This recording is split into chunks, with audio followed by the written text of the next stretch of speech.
There we go. Here we go. You are Okay. live. Well, hello, everybody. Again, we have another session of advocacy. And I think this is going to be a very exciting show. As you know, for the last 3 to 4 weeks, we've been interviewing parents, kids from all different walks, families from all different walks, but they've had to um, find it. They were put in a position where they may have had to advocate or for the child. In Autumn's case, Autumn is 18, and Autumn is in a position where she's advocating for herself. So one thing that I do want to make clear, because I did speak with them earlier, and I want to really tell everybody what advocacy is about. It's not about autism. It's not about cerebral palsy. It's about us being able to properly advocate for our children, and then when our kids get of age, we're teaching them to advocate for themselves. So the whole purpose of say at the end is you being able to advocate, say what you have to say, and for those to be able to listen and respect you. So that's where we're coming from with advocacy. But we want to welcome the Brooks family tonight. We have Krista, we have Jill, and I think we're going to have a great show. How we're going to start this off, how we started off every other show, we're going to give the Brooks family a chance to open us up, to tell us, how their family has been affected by a birth defect, a disability in some type of way, and just give them a chance to give us information, and then we'll go from there. We'll kind of jump in and we'll have a conversation with them. So we're just gonna let this flow.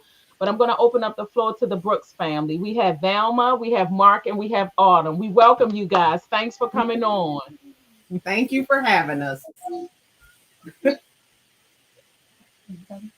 So, You have the floor. okay. So, Autumn was born uh, in June of 2005. Sorry about that. And so, when she was born, the doctor uh, came and told us, she was born with Microtia. Had no idea what it was. I was like, is this dandruff? Is it a skin disorder? Didn't know. So later on that night, they took her away, put her in the nursery, and then they brought her back to us, or to me, because Mark had already left. And I was able to finally look to see, because she said it had something to do with her ear. And so when they brought her back to me that night, I was able to actually look to see what they were talking about in terms of her ear. So I started to look at it, and I'm moving it around, and I noticed there was no ear canal. So at that point, I started to say, oh my God, my daughter is, and before I could get deaf out, the Lord had brought Paula's testimony back to me, because Paula had testified probably months before that about Morgan being tested for her hearing, and her testimony just always stayed with me. So before I could even get deaf out, the Lord just said, remember her testimony.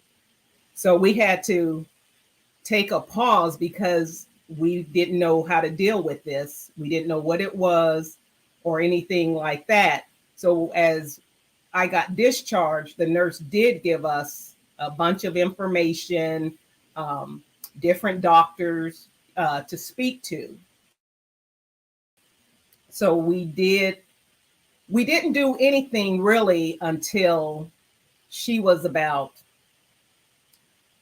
8 or 9 months. That's when we started looking into talking to a cosmetic surgeon at that time. So went to this surgeon, and immediately he wants to do surgery on her. He wants to form her ear, but she's only 9 months. And it means little ear. Microtia means little ear. And so he wanted to immediately start some procedures in forming an ear, her ear. And I was there by myself because Mark was at work. And as soon as he started talking, I got to say, the Lord spoke to me and he said, no. The doctor kept talking, how it was going to be a couple of surgeries that she needed to do. Lord spoke to me again, no. So as he's wrapping up, he wants to set up the surgery. And the Lord said no. So I got on up, and as I was leaving out, the nurse at the front, or the receptionist, was like, "Oh, let us go ahead and get you scheduled."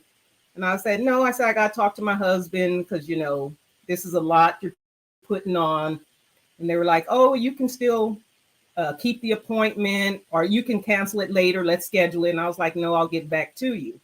So from that point, we didn't do anything. We just kind of let her be, up until she got into, because she went to daycare. Well, she went to a home daycare, and so after that she went to pre-K. So we didn't really look into it until she was getting ready to enter into kindergarten. And I think that's when our anxiety probably started up, because we know once they get into school, we said, the teasing, the bullying. I was at a point where I was telling Mark and my sisters, like, I want to go to the school, sit down with the kids, explain her condition, because I didn't want my child to be bullied, because I didn't want to be in jail. That's the bottom line. So so that's just the truth of the matter. You have your kids and you don't want them picked on, and you don't want them, looked at and teased. So they just told me, just leave it be, let her, get into school and stuff. And I had even sat down with her and Mark, and, I was telling her, if they ask about your ear, you tell them, an angel kissed you. That's right. This is how God made, going through all these emotions just as a mother. Like, I just want the best for her. And it's so funny because once she got into kindergarten, and it was a couple of days later, I asked her how school was going, and I waited, and I asked her, I said, "Has any kids asked you about your ear?" And she says, "Yeah." And I said, "Oh, well, what did you tell them?" And she said, "I just tell them my ear hasn't popped out yet, and they leave me alone." That was that. So she's been resilient through all this. We as parents, it was a struggle for me. I will say it was a big struggle for me. I don't know if Mark has any input about his feelings. Yeah, tell us, Mark. Tell us, coming from a man, I know you see your wife going through emotional. We're already emotional creatures. And then when you have a child, you're even more emotional. And then how did you deal with trying to comfort her as well as coming to terms with the condition yourself? Excellent. And again, as we share with you, and Velma noted, that's when the anxiety comes in, as we don't want our children to be seen as different, as less than, definitely not to be ostracized, not to be ridiculed. So that's the sensitivity part, that Velma's so spot on. And as we shared with you yesterday, that's the shared experience. While Autumn doesn't have any specific or particular developmental challenges in that regard, but just having some type of deformity or some type of misshaping with her ear, we were very sensitive about what could that mean. And again, I do want to pause and acknowledge the work of this forum advocacy in terms of education awareness, because a lot of the potential bullying and eye gawking that she could receive from other children, really those are behaviors and attitudes that are derived from the parents. And so when we have forums like this that can educate parents, then they can create that compassion and sympathy in their children. So again, Mama Bear right here next to me, she was ready to go on the offensive from day one. But I do want to thank the Lord, as she said, it was your testimony when Autumn was born, and I left the hospital and I went home, and of course you're there all night going through the labor process, and Autumn's here, and we got a situation that we weren't expecting and had never faced. And I remember this vividly, even to this day. I got in the shower, I cried, and I remember your testimony from church. And I got out of the shower, went back to the hospital to be with Velma, haven't cried since, but definitely been more protective and sensitized into what does this mean. And I will say, just as I wrap this part up, that the Lord has been very faithful in giving us a village of family and friends. And we include you as such, that we were more concerned, and I shared this with Autumn on the way here, on the way home this evening. We were more concerned about what could happen because we know the world than what actually happened. And that's part of the anxiety of parents, is that we know the real world and we know kind of the maltreatment that happens even from family and friends. And so it didn't happen in our case, but as we've gone through these 18 years or so, that's the stressful part of what could happen, and how your child or your family could be disaffected. So no, thank y'all for having us. And I'll see if Autumn want to say anything, because she shared something insightful as well when we were talking about this evening's platform. I would love to hear from Autumn. Come on, Autumn.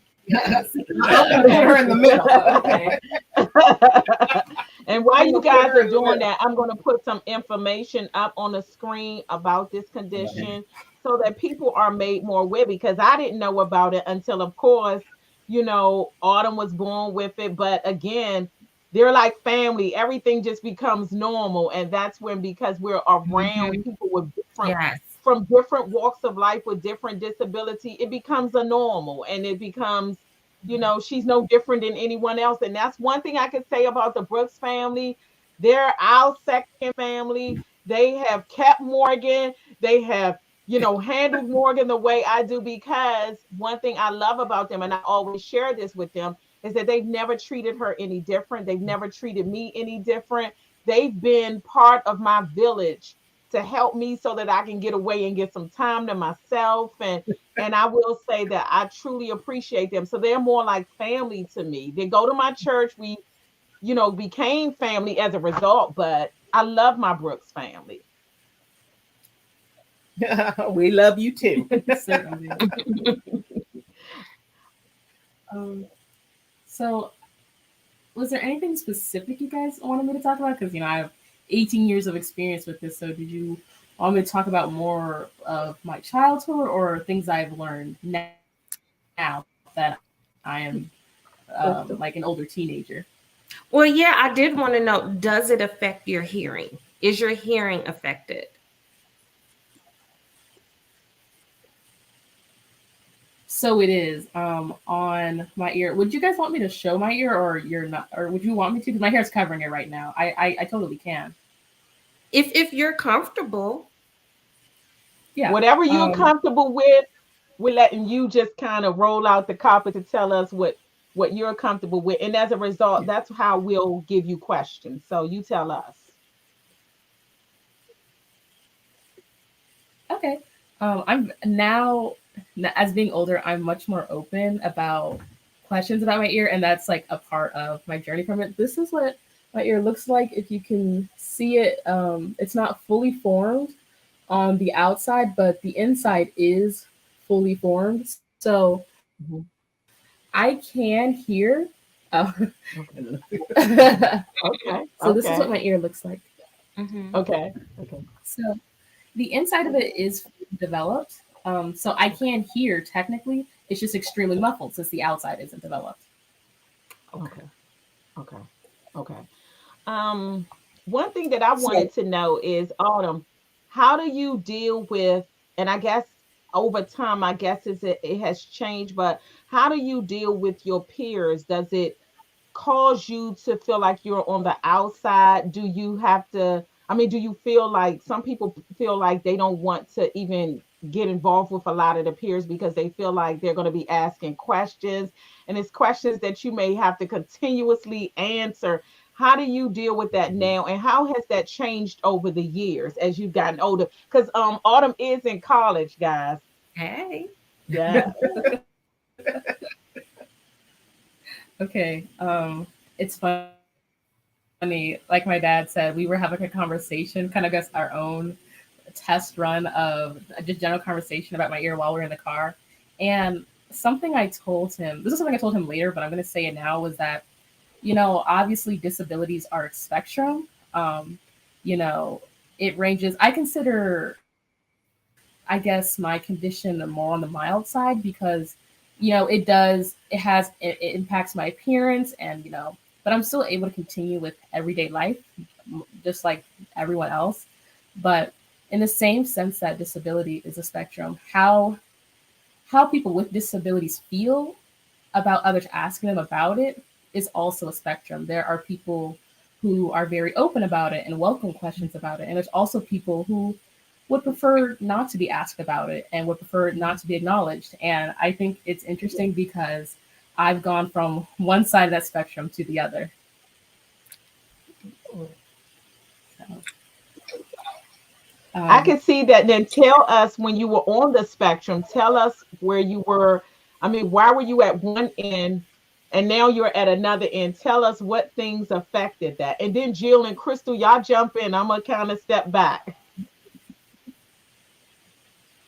so when I was younger, like my mother said, just throughout elementary school and a bit of middle school, I was on that spectrum of I didn't want to talk about my ear, because I'm very grateful. I do thank God that I didn't experience like terrible bullying. I didn't, and I'm very grateful for that.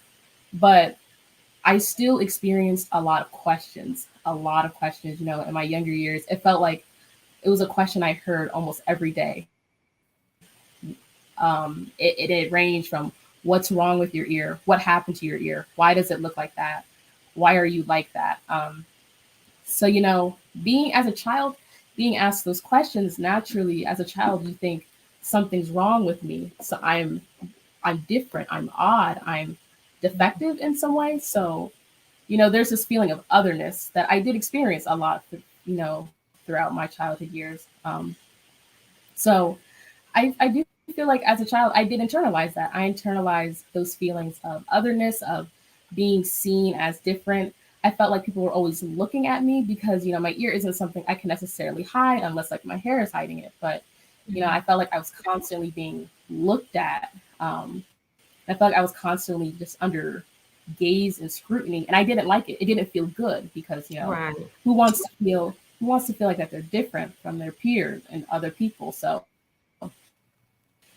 I definitely internalized a lot of those feelings. And as a result, I became resentful of those questions. When I would Mm. take someone asking me, I would take someone asking me what happened to my ear as an insult. And so I would get upset and I would get, I just wouldn't respond, or I would clap back. It's none of your business, or, you know, things like that.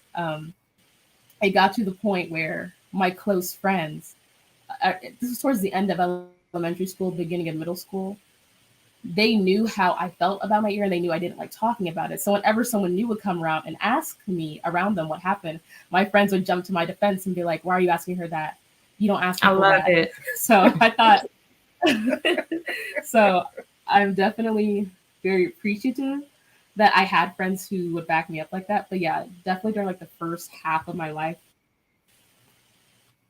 I took offense to people asking me about it. I did. I thought they were still gazing at me and looking down on me and seeing me as different or weird, and it wasn't a good feeling. I can definitely imagine that, because I will say that I would think it's like that also with small children and younger children, is because that conversation isn't being had in communities, especially during that time. And so I could imagine that also when people look upon others that have any deformities, defects, or disabilities, it kind of make them think that's the whole person. Like you're not intellectually smart enough or intelligent. And so I could see where a lot of that resentment and things can come up and not, and that is something that made me want to be a part of in my kids elementary school, was they would do a disability awareness workshop. And I mean, that grabbed me by my heart, to educate elementary kids so that they can develop empathy and to have compassion and to just treat you like their buddy. And I love your friends, girl. They was like, look at here. That's enough. Yep. Those are true friends, So I love that. So Autumn, I do want to ask you, like, as a child and even throughout life, like, did you have to see like a specialist, or were you always like at the doctor's office or anything? So I wasn't constantly at the doctor's office, but I do remember the times when we go to the ear doctor, and they would always have to do like a special procedure to test my hearing specifically. I'm sure they kind of liked when I came in because they had someone different and new to work with. Not just a run of the mill hearing test. I do remember one specialist who mentioned the idea of getting like a cosmetic surgery done in my ear to change it to look like an average normal ear. And I remember um, talking about some kind of implant. It would go in like in the back. It was an outer implant, but it would basically grant me hearing, like full clear hearing on this ear. So I do distinctly remember those visits. Okay. So Okay. I'm Now, going how to did just you jump feel in. about them? Okay, yes. I wonder how you feel about them as a kid. Sometimes kids always having to go to the doctor, like they could just shut down. They don't want to go. They might feel like they're being picked on, so I was wondering, how did that affect you? Like, you probably was like, okay, it's just a hearing test, or did you think like, here we go again, or anything like that? Sometimes during the actual hearing test, I would think, oh, here we go again. They have to, because for most hearing tests, they're gonna hook up the thing in your ear. For me, they'd more so hook it up like right here, right over here, like below my ear, down near like my jawline and such. I do remember, and it was interesting hearing my mom say that when I was born, hearing her say that the Lord told her not to get my ear surgically changed as a baby, because I distinctly remember as a child when they introduced the idea of me, when the specialist would talk to me like, hey, you can get a surgery, to change the appearance of your ear, it'll be open, it'll look different. I just remember just as a kid just being like, no, I'm fine. I'm fine with how my ear is, so I remember that. Yeah. I was just like, That's I'm one of the fine, questions I was going to ask. Yeah. That's one of the questions and that I I'll was jump going in. to ask about that. So I'll jump in real quick. So Autumn was in I know I'm trying to other left. This way. Okay, sorry. Yeah. So Autumn was in elementary school, and I remember asking her, because I had found he was a prosthetic doctor who did prosthetic ears. And I remember asking her, hey, Autumn, what about getting, like a fake ear, prosthetic ear? And she said, no, mommy, I like my little itty bitty ear. Yeah. And so from that point on, never had another discussion with her, but she did have to go through an extensive process, because what they were trying to do was see if her ear canal was actually there. So her ear canal, it is there, but it would be a procedure that's very delicate, and the thing with that is, if the doctor were to go in, she could do it now because they wouldn't do it when she was younger. Not, we weren't going to allow it. Is that because it's such a sensitive and surgery? He said if it even hits one nerve, her face would be deformed. Oh wow. Oh wow. Yeah. So we never opted for that. And then even with that, I'll let him talk about, there was another procedure that would, it was about 3 surgeries. Yeah. So I'll let Mark discuss that one. Okay.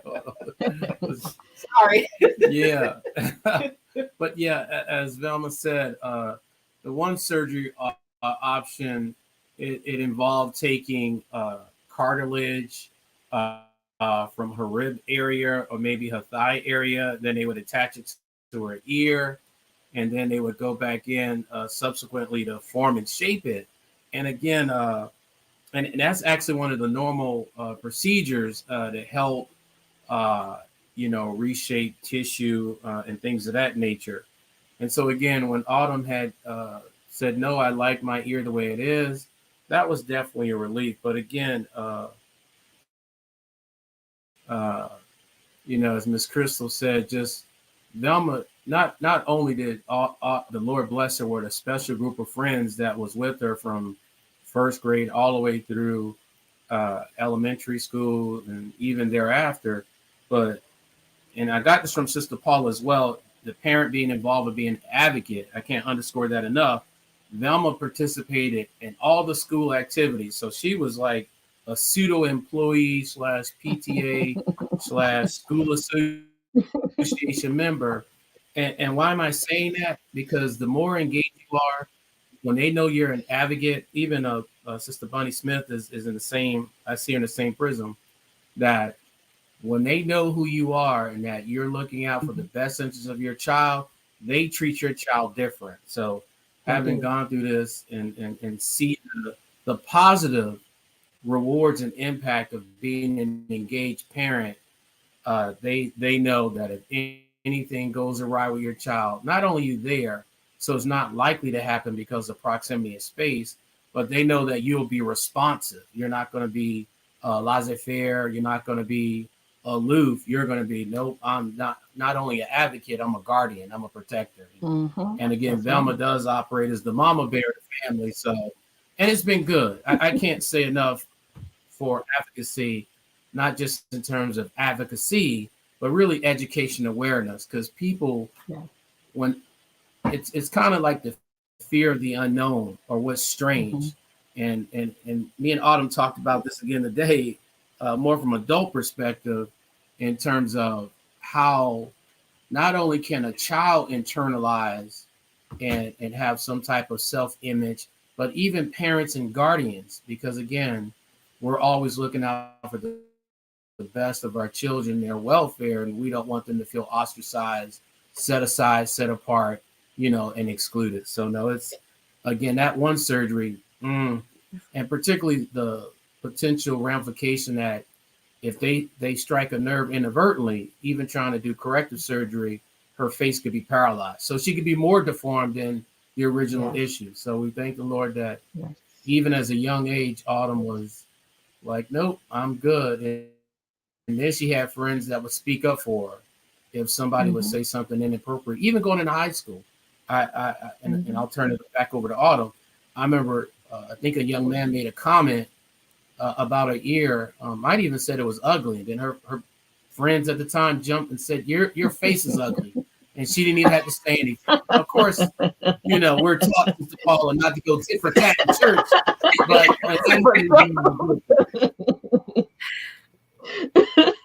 One question that I did, one of the people in the comments So asked, no, I think she it's says, Jennifer. Um, One question, I okay, want to get some of the questions but that were in the just comment real quick, section. Oh, if go you ahead. have any questions, yeah. We Ah, have Of course, yeah. sorry, no go problem. We ahead. have Jennifer. She said, "What advice would you give to younger children going through their own adversities?"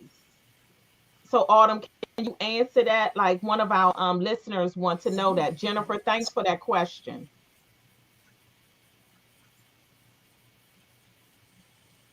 Definitely.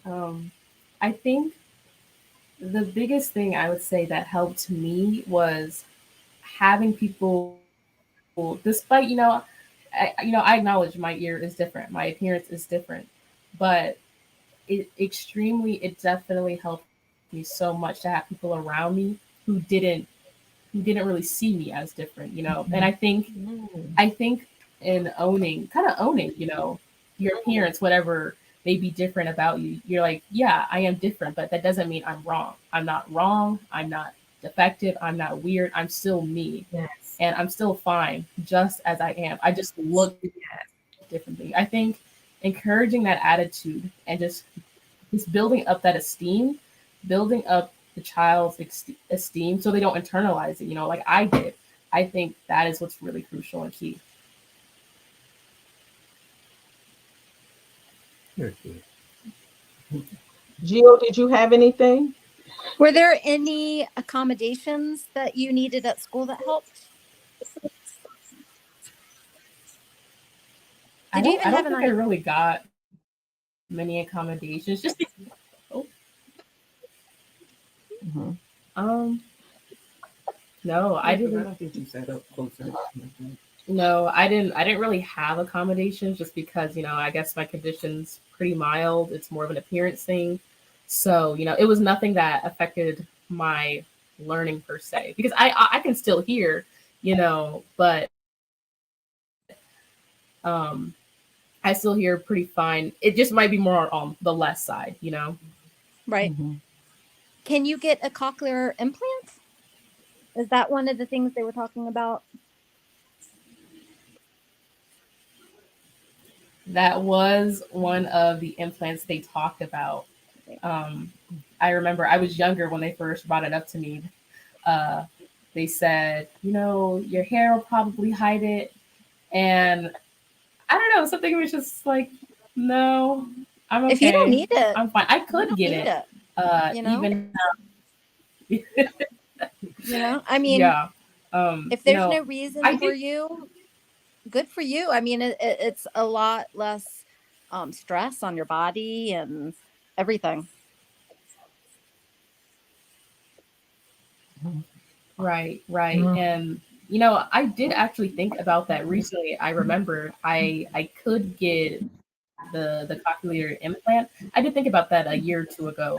But like you said, thought about the stress on the body. I've been used to my level of hearing for 18 years of my life. Right. I feel like having that implant might stress me out, because I would have to get used to a whole new way of living, with heightened hearing, and that might be overwhelming for me.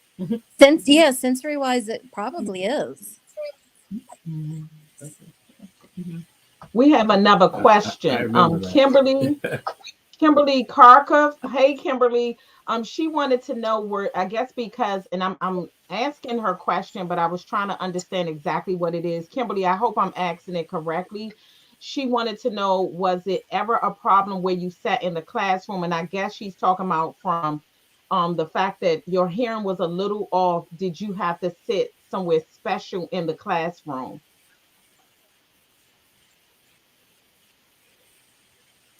So I didn't exactly have anywhere, like there wasn't a designated seat for me to sit in the classroom, but I do prefer sitting closer to the front. And this may not necessarily be in school, but when I'm walking with people, sometimes I'll move over to the other side because on the camera my ear's on my right side, but it's on my left side in person.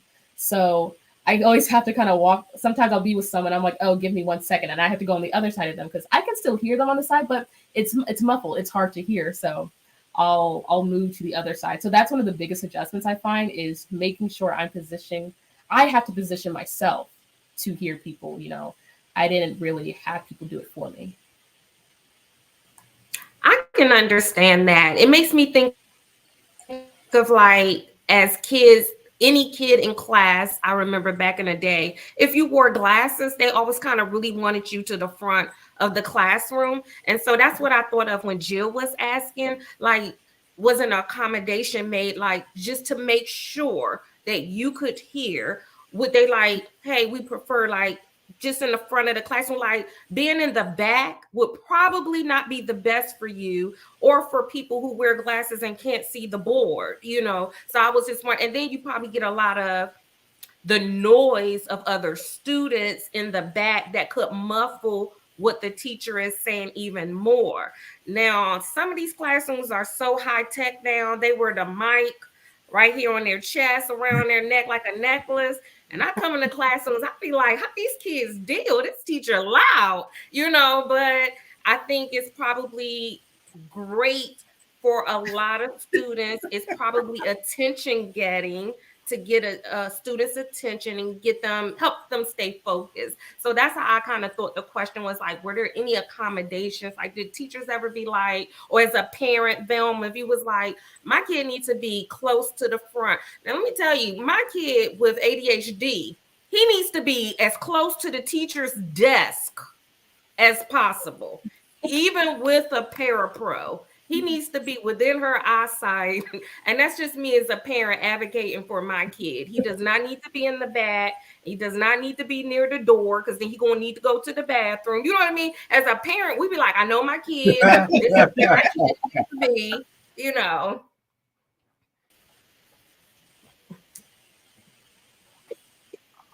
No, no, I don't think I ever requested that she Okay. sat up close.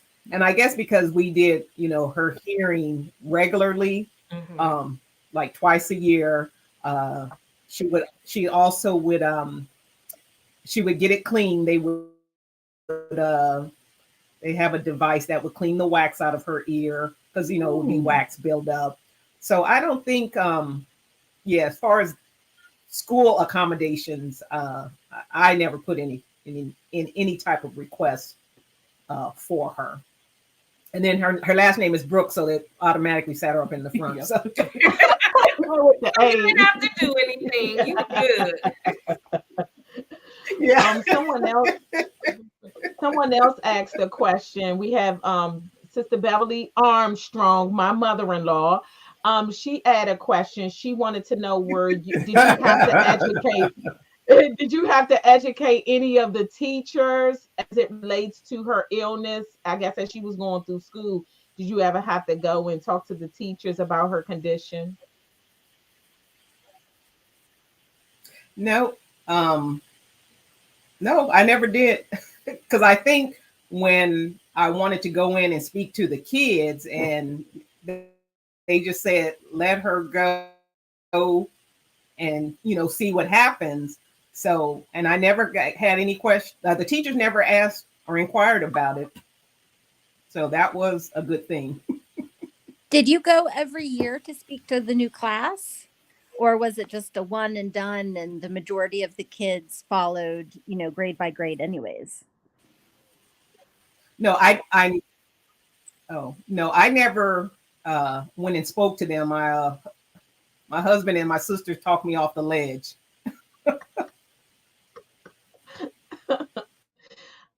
One thing I do want to ask, because I think we Because talked I did. about it in I another. wanted to go in.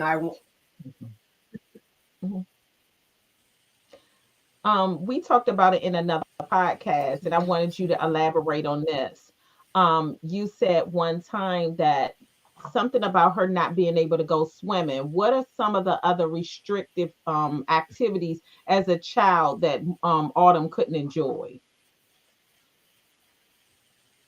So the and I did used to cry about this. Autumn could only, when she started learning to roll, she only rolled to the right. She could never roll to the left. I could get a rattle and shake it over here to her left. She would only look to the right, and that's, she rolled only on the right. So, you know, that kind of saddened me. So swimming, she couldn't swim for a while, and that's when I had shared with you, when you would tell me Morgan went swimming, and how, you know, she enjoyed swimming. And I would get off the phone and I would cry, because I would say, well, you know, that's something my child wouldn't be able to do, until we went to the one surgeon. And I told him, I said, she'll never be able to swim. And he says, oh no, there's this, Ear wrap. it was an ear wrap, Yep. Elastic ear wrap. And so we would get those, we would get a couple of those, and then that's when she could start swimming. But I want to say, other than that, Concerts, oh, monster truck. yeah, Mark will tell you that. Yeah, sorry. Yeah, you didn't have to see me, but yeah, we were so protective early on, as when she was a toddler in elementary school. So really, any loud noises, because not being fully aware of, you know, to what extent was her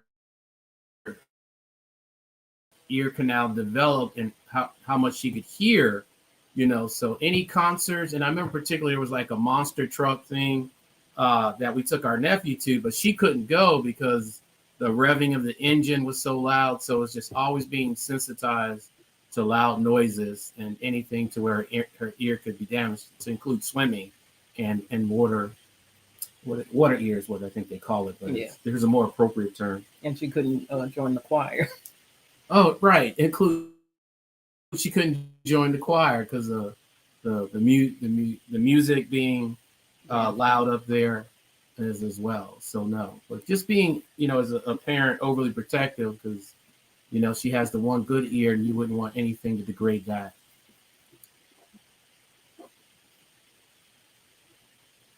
Is there a certain amount of volume that she shouldn't go past that will damage her ear? I wouldn't say a specific level. It's just definitely not loud. Young people and even young adults like everything loud, but we wouldn't want anything that would degrade or diminish the hearing that she does have in her developed ear. I'm glad you took that seriously, because can you imagine if you hadn't when she was younger?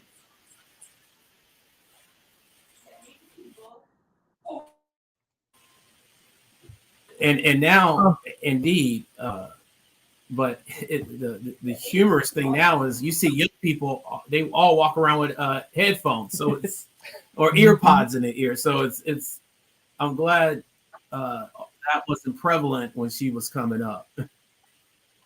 But I do want to just emphasize that part about Autumn said, and again, I'm so grateful to the good Lord. She had family, friends, our church family as well, that just welcome and embrace. Because she when she said that word earlier about internalize, is again, that's not only for the child, that's for the parent. So Yes. Is Awesome. level of anxiety, level of stress, even for our children that don't internalize, the parent or caregiver does. So I really want to foot stomp that part about having that not only awareness, but that compassion. It means so much to the parent and caregiver. So Yes. we're definitely I think grateful. we all can attest to What that we for thought sure. was going to be traumatic, and Velma would end up attacking the teacher, the students, the parents, the community. You know, that didn't happen, but when you're bracing for your That's child to be right. maltreated, it just affects you. So Yeah. We you got know, when I questions was thinking coming about, man, galore. advocacy, you know, they deal with, like, you know, IEPs and kids on the spectrum. Everything. Yeah. So I tell you, having that village of people that really are connected to you, in the spirit, and it's really helpful because I tell you, we were more concerned, and it never happened, but just that concern, and particularly in the beginning, you're bracing yourself to fight the world for your child. Absolutely. But again, we're grateful that in 18 years it never happened Sure. to that extent. Let me see. I Um, want Velma to jump in here. Let's see if there's any questions. Any questions? There are a lot of questions in the comment section. I have 3 questions. Um, All right. People, I mean, we probably needed more time with Well, this yeah. because I'm I'm gonna serious. tap The Velma in. questions are coming. One question someone asked: did Autumn have to learn American Sign Language? Did y'all hear me? I'm sorry. No, we One of thought the about questions. it, but Okay. yeah, we thought about it, but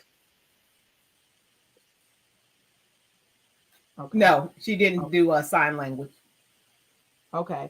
You took some. Another person, Sister Millicent Green, thanks for joining us. We have so many people that were so interested in this subject, and the questions are coming, guys. So we're definitely not trying to shut y'all down.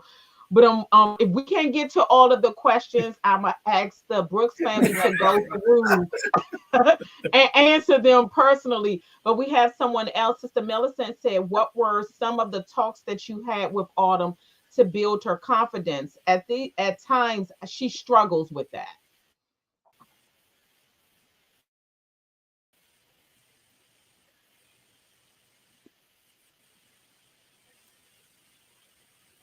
Oh, I always to build her up. You're smart. You're beautiful. Yep. You don't let anybody tell you anything different. You're God's child. He made you special. He makes no mistakes. We just poured into her. We just poured into her that she can do and be anything she wants to be, and just never allowed anything to hold her back. If she wanted to go skydiving, go for it. So that's how we continue to build her and her sister up in that way.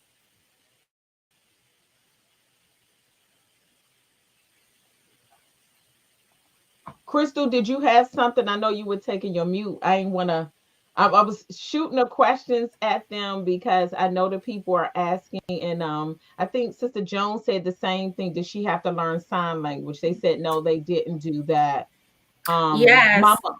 Mm-hmm. Go ahead. I was gonna say Go ahead, Aunt Crystal. Carol asked, can Autumn use Yes. earphones? Mm-hmm.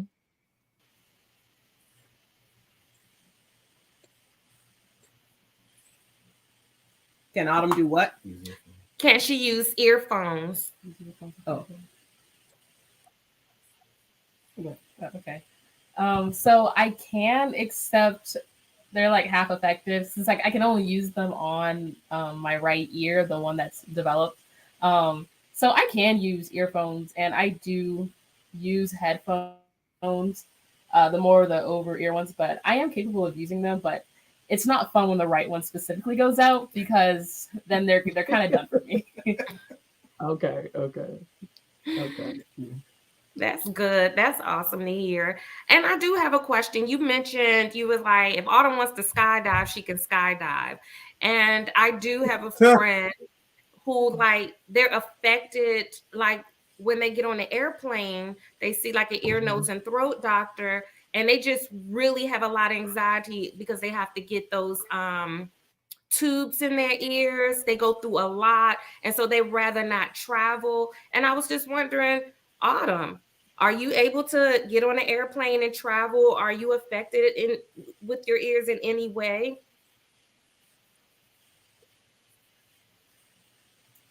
So my ear does pop. And just like most people, my ear just this ear, it pops. It kind of your hearing goes kind of muffled for a second, but sometimes it hurts, but not typically. So it's nothing. It's nothing. It's nothing that prevents me from traveling.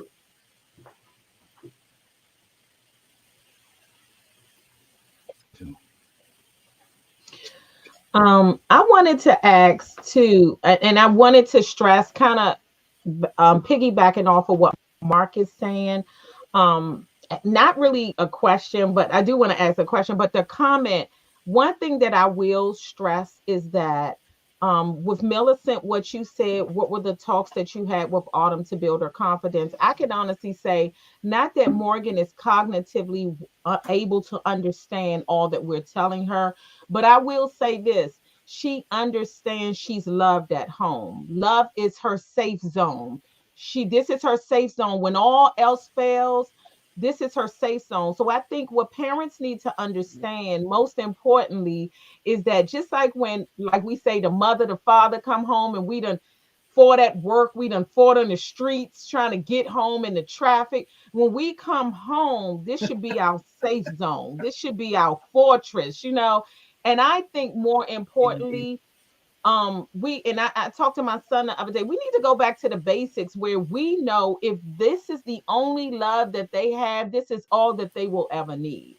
So this is how I've raised Morgan. Not that she always understands, but I will say this: when she's been in the hospital, when she's not felt her best, she shows it in her communication, her nonverbal communication, where she knows that coming to mommy, holding her hand, is my safe zone. I'm home, I'm safe, I'm well taken care of. So I think just being around the Brooks family, I've seen that with not just Autumn. One thing we failed to mention is that they have an older daughter, Brianna. And I've seen that from day one with that family. So I believe that, I could be wrong, but I believe that if nothing else, really gave Autumn the confidence she needed. That family, the love that the family has, even her extended family, her sisters.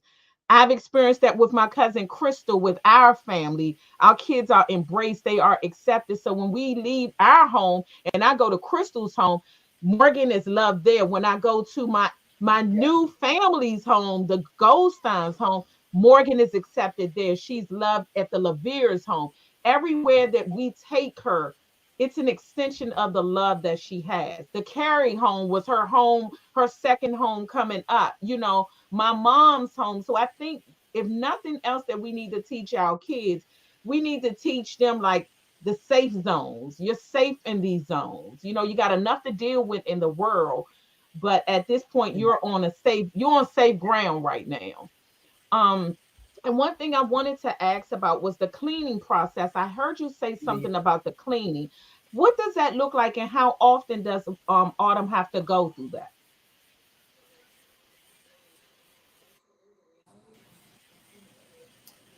So the cleaning, so the first, when we were taking her, um, well, she can explain it because it happened to her, not me.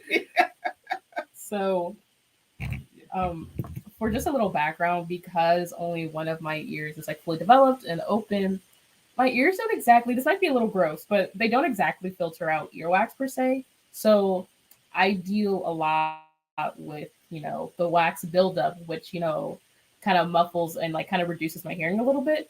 Um, so the first time I ever had, because we didn't even think that this could happen. Like we didn't even consider that possibility that, hey, because one of my ears is closed, like the wax isn't like filtered through. So the first time I went to the specialist, I believe I was 14. And they kind of took a spray bottle with like cleaning solution in it. I forgot exactly what it was, but it was like a cleaning solution of sorts, and it had like extended nozzle, and they just sprayed that multiple times in my ear, and it was supposed to dissolve the wax, and it was supposed to come out, but it was a very uncomfortable process. I did not enjoy it at all. Um, so I'm not a fan of that process, but the second time I ever got my ear professionally cleaned, it was at, I think, like an ears, nose, and throat doctor, and he had like a suction of sorts, and he kind of went in and kind of suctioned it out, and it was still uncomfortable. Something very deep in your ear is uncomfortable no matter what, but it wasn't as painful as the spray. So I prefer the suction method.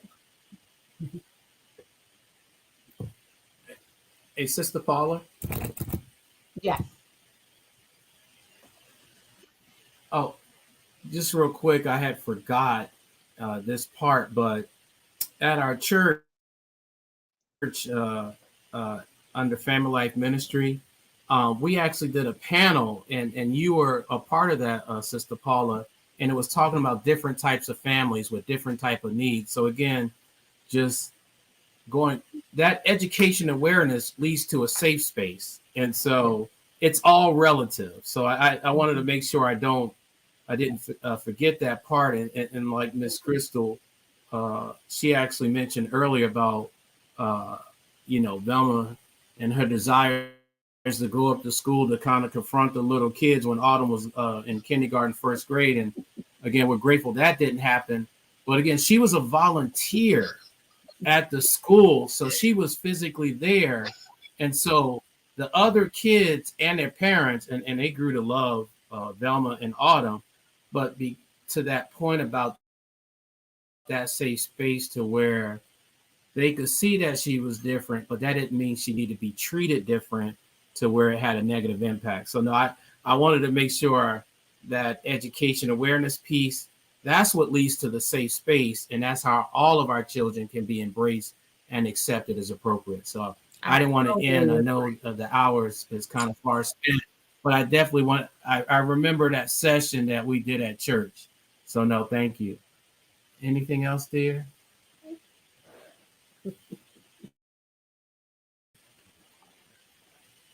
So I will say, like, our motto here for the Brooks household is You don't work, you don't need. No. Which, not that one. that you be kind because you don't. What is it? Don't listen to Mark. we say, be kind to others because you would want the same kindness toward your family member, and that's what we live by. Just be kind. You know, because people have been kind, to our daughter, and it's funny. Even Brianna, granted, she has both her ears.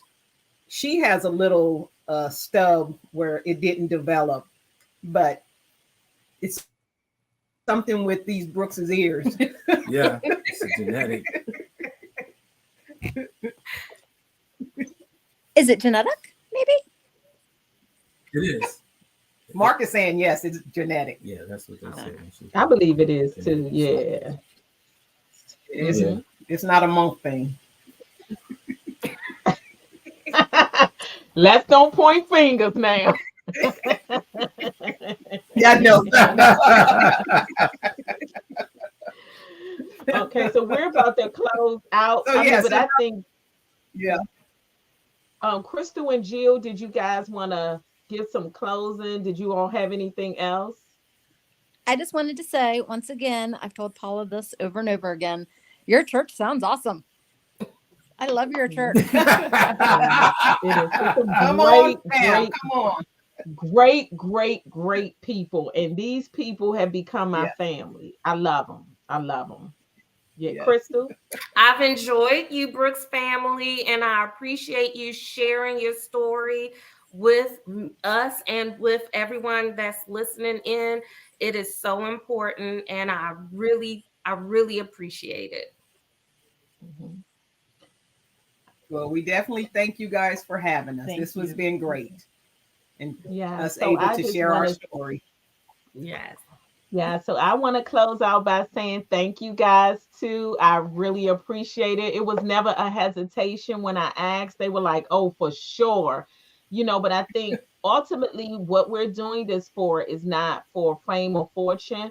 It's for us to educate those that don't know any better, because I think we have ignorant people, not saying it in a negative way, but it's because they have never been educated. Once we educate them, once we give them an opportunity to ask questions, and I say this all the time, if we have it where we give these kids an opportunity to ask questions, and then we got the parents there, just like school, to reinforce these things, we will have a Right. society full of compassionate people and educated people. And that's where the bullying, as Mark has said several times, goes out the door. So I just think, I just want to just say thank you guys so much. I love you all. You know that. We love you. Yeah. Thank you. And thank you, Jill and Crystal, for joining in. Sure. We're gonna close out Thank you, advocacy. I Crystal just and want to make Jill. Thank you so much. and I want to make an announcement. Next Thursday is date night for me and hubby. We going to the Ravens game. So what we're going to do, we're going to have a tape session that goes on. We're going to have a session that's taped on Wednesday, but we're going to try to have it to be broadcast on Thursday. So advocacy will still be on. So tune in, but just know that when you ask your questions, we would have to get back to them because no one will be live. Okay. So thanks again, everybody. Enjoy your weekend. Enjoy your Okay. Veterans Day. Thank Okay. you to all of our vets, including Mark, who is Yes. yeah, service member. So we thank you, Mark, for your service. Yes. And we say happy Veterans Day to everybody. Yes. Enjoy your evening, everybody.